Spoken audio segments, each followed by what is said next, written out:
So regardless of whether or not you, like wherever you sit on the side of this vaccine debate, what as individuals can we do to safeguard ourselves? Like sleep, drinking water, making sure, micronutrients are up to date. I'm just wondering, like aerobic, I mean, are we pretty much on par with what this podcast is about in terms of like being your strongest, healthiest version of yourself, so that if something comes knocking on your door, whether it be a bad guy or COVID, right, you have the ability to fight it off with a strong immune system or a strong shoulder? Yeah, I mean, it's like any other type of resiliency. Evolutionarily, by definition, this is the best machine that millions of years of evolution could produce, right? But it produced it under certain circumstances, which we don't adhere to anymore. So the closer you're approximating that. Yeah. So eating what your ancestors ate, and moving and exercising like your ancestors did, sleeping like they did with the sun as the cue.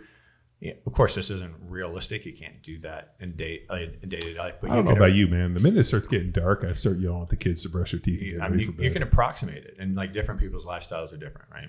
So, like I have some clients, I say, "Here's the ideal," and they can bump right up against it. And I have others who are, "Here's the ideal." I say, "Well, this is reality. This is as far as I can go because I have this. I have kids that go to school in the morning, and I'm the only one who can get them up, and so I have to do this, and I have to work till that, and like I work night shift, and that's my livelihood." Not so there are people who can't live the ideal, and you do your best to compensate against that. But sleep is the foundation for the exercise, for the nutrition, and for the stress mitigation. Like you have to keep your stress hormones low.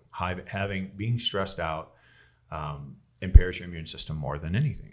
Like that's the biggest deficit. So it doesn't matter if the stress is coming from you eating toxic foods or drinking too much alcohol or just being stressed out at work or being stressed out around divorce or bankruptcy or overtraining, any of that stuff, anything that heightens your immune function. If you think about it, like when you're in fight or flight, you're sort of superhuman, right? Your lungs expand, you take in more air, your heart rate increases, your blood pressure increases, you start mobilizing stored glycogen, your reflexes get faster, your pupils dilate, you take in more air, you get faster, stronger, better reflexes, higher pain threshold, all this stuff. Well, why not run around like that all the time? Well, it's because it's 100% catabolic. You're using your body as a fuel source to get through this.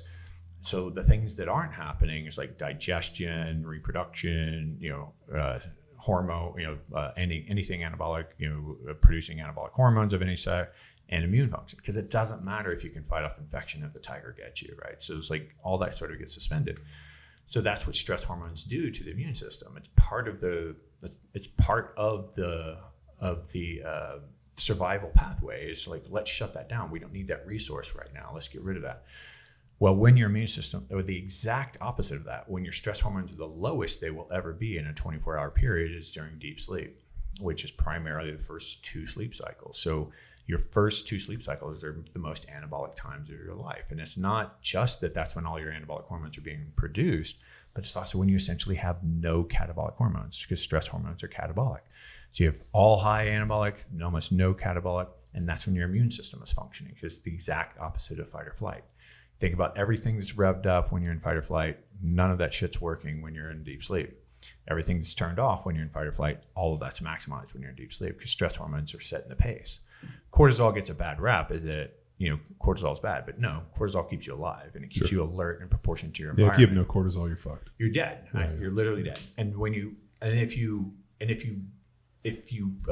say slept in a cave, you would still wake up, right? It's totally dark, it's totally cold, you can't hear any noises. It's not just light that's setting your circadian rhythm. The circadian rhythm goes whether there's light influence or not. And what wakes you up in the morning without an alarm clock is cortisol, but it wakes you up at an appropriate level. So if you're worried about this vaccine and you're running around panicked that or you're worried about this virus, and you're running around panicked that every person without a mask and closer than 6 feet is going to give you this disease and you're going to die and everybody else is going to die, you have high stress hormones. You have a weaker immune system. Yeah. If you aren't sleeping well, you aren't repairing. If you don't get enough sleep, like the whole point of me sleeping tonight is to prepare my brain and body for tomorrow. It's using today as the template to repair, regenerate, restore, and bolster my body for tomorrow to be able to do what I did today, at least as well, if not slightly better. Well, and it takes 8 hours to do that. That's just the way the world works. It doesn't matter how much butter you put in your coffee or whether, how many electronic devices you use, whatever. It takes 8 hours. If I only sleep 6 hours, tomorrow still comes. How do I do tomorrow? Stress hormones. I increase my stress hormones, which are catabolic, which also means I'm using my body as a fuel source to get through the day. So I'm losing muscle mass and I'm, losing all sorts of things that would be beneficial to me. But more importantly, I'm impairing my immune system. Mm-hmm. So when you don't sleep enough, you impair your immune system. When you overtrain, you impair your immune system because you have a ton of cortisol in response to the excess stress you put on your body. Going through a divorce, going through a bankruptcy, whatever, like all of these types of things. So controlling your stress hormones is, I would say, probably the most important thing that you can do, with the underlying message that you can't have balanced stress hormones if you aren't sleeping enough, right? Like by definition, that's what inadequate sleep means, is that, that you're going to run around on different resources than you should be, than you evolved to be using. And our ancestors likely would have only had brief episodes of stress. They wouldn't have run around in a stressful environment all day. The only running around in the stressful environment they would have done all day probably is famine. And so trying to kill something to eat. Being stalked themselves. So if you look at other animals, we're the only animals on the planet that deprive ourselves of sleep on purpose. The only time any other animal does that is when they're going through famine or when they're being preyed upon or when they're being stalked. And so they'll wake up earlier to be able to go further to forage more for more fuel, to get more food. And again, they're going to be not in fight or flight, but they're going to be moving towards that. So they're going to be having some of that benefit. They're going to have like the faster reflexes and higher blood pressure and higher heart rate and all the stuff that you would have in fight or flight, just not as high. But they're also going to have the impaired immune system. It impairs the prefrontal cortex, makes you make bad decisions, because part of surviving a bad situation is being very impulsive and very reactive. And so if you're in famine, and that might mean that your primary fuel source just isn't available anymore. Primary food source isn't so you need to try novel shit. And in order to try novel things, you have to be a little more impulsive. And so animals do that. So it makes sense, and I don't know how you would ever prove this, but it makes sense that evolutionarily our brains would think the same thing. If we aren't getting enough sleep, it's probably because we're starving, which changes your fuel partitioning, changes your appetite, all sorts of things, or we're being stalked. So I need to get in fight or flight and kind of get ready to fight or flee. And both of those things, doesn't matter which my body believes, is going to impair my immune system. I'm sure there are things that you could do that would rev up certain regions of your immune system, but I think it's foolish to try to do something like that. Like you bolster the nutritional status that we know. Like we know vitamin D3 is hugely linked. We know vitamin C is hugely linked. We know zinc is hugely linked to immune function. Magnesium is hugely linked to. Magnesium is a cofactor for vitamin D3. So if you need vitamin D3, you probably need more magnesium too. But again, this is just sort of metabolic health. If I looked at micronutrient health, I'd say like same thing, whether COVID existed or not, you'd need to be in the same place. Eat foods that your body was designed to eat. If you eat food that's antigenic, you eat stuff that your body's not designed to eat, or your body has a reaction to, that's an immune response, right?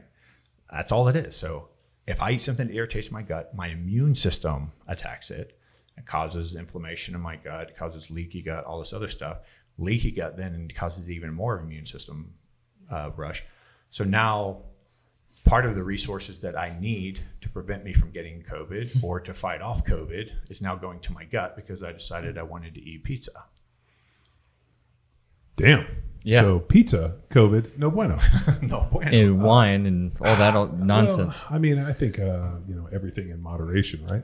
Even moderation in moderation. Well, I mean, that's true. I mean, but like we've talked about, look at like Dr. Michael Rose's talk at AHS about the fruit flies. I mean, as you age, you have to get back to your ancestral diet. And I'll tell you, I really believe that. I mean, that's probably one of the smarter dudes on the planet talking about something where, here's his research and you can shoot holes in any way you can. But at the end of the day, it really makes sense why people are like, man, I ate like this and I felt fine. All of a sudden I hit a certain age and no longer can I digest it. I'm having these issues. And I really think, probably that returning to our ancestral diet is probably about the sharpest deal I've heard. Well, I mean, if you look at the complexity at a molecular, hormonal, cellular level of any life on this planet, but especially human, I mean, we're probably the most complex animal in this. You look at the complexity of all that. You look at the complexity of the immune system. There are thousands of chemical signalers involved in that, right? There are dozens of cells. There's all sorts of hormones involved. Anything anabolic, anything catabolic, like all hormonally driven, like micronutrients matter, everything matters. So we don't truly have any systems. Like everything is playing off of everything else. This evolved over millions of years. We talk about the world's only 6,000 years old. Right. Okay. So thousands of years. It's a super complex system that, there's a reason why people can have an entire career studying one molecule, because it's that damn complex, right? How does it interact with everything else in different regions of your body under different circumstances? The context matters as much as the molecule. All these things, like the pH of the blood, while that molecule changes, the shape of that molecule changes how that molecule, like it's so damn complex. There's no way that anybody is anywhere close to understanding all of it. So why not just try to say, well, small steps at a time, all of these systems got together to make this one complex thing. Why don't I just do what got this thing here, right? By definition, this is the best body that this planet could produce for me. Like, why don't I do what got me here? That has to be smarter than thinking, you're 35, 45 years old and you've been studying textbooks for 20 years and you're like, oh, I got it. I'm smarter. We were talking about this. Like I can do better. I can do better. Like the arrogance of, like look at the expanse of time and then, 30, 40 years, I got this whole thing fucking hacked and figured out. Yeah. I know what to do. I can do better than the innate immune system, pretty good, but I know how to do a little better. Like I'm going to, whatever, put this probe up my butt, wear these glasses, put a certain light on me. Like, I don't know, whatever their gimmicks are. Sound like Dave Asprey.